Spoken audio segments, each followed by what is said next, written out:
সালাম সালাম পৌঁছে তোমার উম্মতকে বলে দিবা যে জান্নাতের মাটি বড় পবিত্র, এর পানি বড় সুমিষ্ট, আর জান্নাত পুরাটাই কিন্তু খাঁখা শূন্য জায়গা। অতএব সেই জান্নাতকে যদি কেউ সুশোভিত করতে চায়, সবুজ শ্যামল করতে চায়, উপভোগ্য করতে চায়, সুন্দর উদ্যানে পরিণত করতে চায়, তাহলে সে যেন জেনে রাখে দুনিয়ার মতো সেখানে বীজ লাগিয়ে গাছ উৎপাদন করতে হয় না। সেখানে গাছ উৎপাদন করবার জন্য তোমার উম্মত যেন সুবহানাল্লাহ আলহামদুলিল্লাহ ওয়ালা ইলাহা ইল্লাল্লাহ আল্লাহু আকবার এই বাক্যগুলো যেন বেশি বেশি পাঠ করে।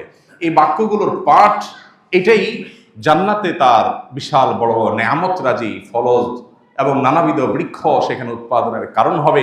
অতএব তোমার উম্মত যেন এটা জেনে রাখে, তাদেরকে জানিয়ে দিও যে জান্নাত সেটার জন্য কিন্তু তাদেরকে পার্থিব জগৎ থেকে জীবদ্দশায় দুনিয়া থেকেই তাদেরকে কিন্তু সেখানে উৎপাদন করে তারপরে সেখানে আসতে হবে। এই বার্তা নবী সাল্লাল্লাহু আলাইহি সাল্লামকে ইব্রাহিম আলাইহিস সালাম দিয়েছেন আমাদের উদ্দেশ্যে। বিধায় এখান থেকে শিক্ষা গ্রহণ করে আমরা বেশি বেশি তাসবিহ, অবসর সময়ে আল্লাহর পবিত্রতা জ্ঞাপন, আল্লাহর একত্ববাদের স্বীকৃতি, আল্লাহর বড়ত্ব বর্ণনা এবং আল্লাহর প্রশংসা, এই বাক্যগুলো আমরা বেশি বেশি পাঠ করব। সুবহানাল্লাহি আলহামদুলিল্লাহ ওয়ালা ইলাহা ইল্লাল্লাহু আল্লাহু আকবার। আল্লাহ তাআলা আমাদেরকে এই সব বাক্যগুলোকে বেশি বেশি অন্তর থেকে মহব্বতের সাথে উচ্চারণ করার, অন্তর থেকে ধারণ করার তৌফিক দান করুন। নবী করিম সাল্লাল্লাহু আলাইহি সাল্লাম তার মেরাজ থেকে আমাদের শেখার বিষয় অনেক। তার জীবনের সবচেয়ে কষ্টের বছরও আল্লাহ তাআলা তার জন্য সান্ত্বনার ব্যবস্থা রেখেছেন। আল্লাহ যে কোরআনে বলেছেন ইন্না মাআল উসরি ইউসরা, নিশ্চয়ই মানুষের কষ্টের পরেই কষ্টের সাথেই সুখ থাকে। আল্লাহ পরে শব্দ বলেননি, বলেছেন মাআল উসরি ইউসরা, অর্থাৎ মানুষের কঠিন সময়ের সাথেই সহজ সময়, ভালো সময় থাকে। বারবার আল্লাহ তাআলা বলেছেন। মেরাজ থেকে আমাদের যে শিক্ষার বিষয়গুলো আছে এর ভিতরে একটা হলো ইন্না মাআল উসরি ইউসরা, কষ্টের পরেই সুখ থাকে। নবী সাল্লাল্লাহু আলাইহি সাল্লামকে আল্লাহ তাআলা অনেক পরীক্ষা নিয়েছে, অনেক কষ্ট তার জীবনে ছিল। এই কষ্ট দূর করার জন্য আল্লাহ তাআলা জান্নাতের নেয়ামত তো দেবেনই, দুনিয়াতেই আল্লাহ তাআলা মেরাজের নেয়ামত দিয়ে তাকে ধন্য করেছেন।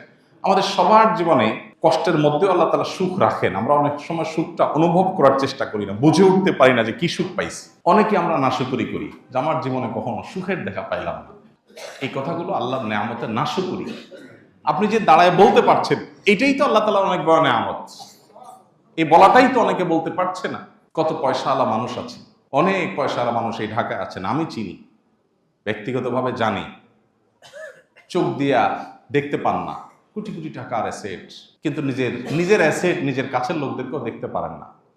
পৃথিবীর কোনো চিকিৎসকরাও তার এই সমস্যার সমাধান করতে পারেন না। কত নেয়ামত থেকে মানুষ বঞ্চিত, সেখানে আল্লাহ তাআলা আপনাকে অনেক নেয়ামত দিয়ে রেখেছেন, আপনি বুঝতে পারছেন। তো একজন ইমানদার বিপদের মধ্যেও সুখের সন্ধান করার চেষ্টা করবে। দ্বিতীয়ত নামাজের গুরুত্ব আরো, যে আল্লাহ তাআলা অন্য সব বিধানগুলো জিবরিলের মাধ্যমে দিয়েছেন। নামাজ কত গুরুত্বপূর্ণ হলে নবীজিকে আল্লাহ তাআলা মেরাজে ডেকে নিয়ে তারপর সরাসরি দিয়েছেন, জিবরিলের মাধ্যমে দেন নাই। এখান থেকে নামাজের গুরুত্ব বোঝা যায়, অনুধাবন করা যায়। সেই নামাজ অবলীলায়, ঠান্ডা মাথায়, জেনে শুনে, ইচ্ছাকৃতভাবে আমরা যখন নষ্ট করি তখন আর আল্লাহর আরশ প্রকম্পিত হওয়ার মতো অপরাধ হয়ে যায় সেটি। এবং এর দায় যে কত বড় হতে পারে, এর শাস্তি যে কত জঘন্য হতে পারে, সেটা একমাত্র আল্লাহ তাআলা ভালো জানেন।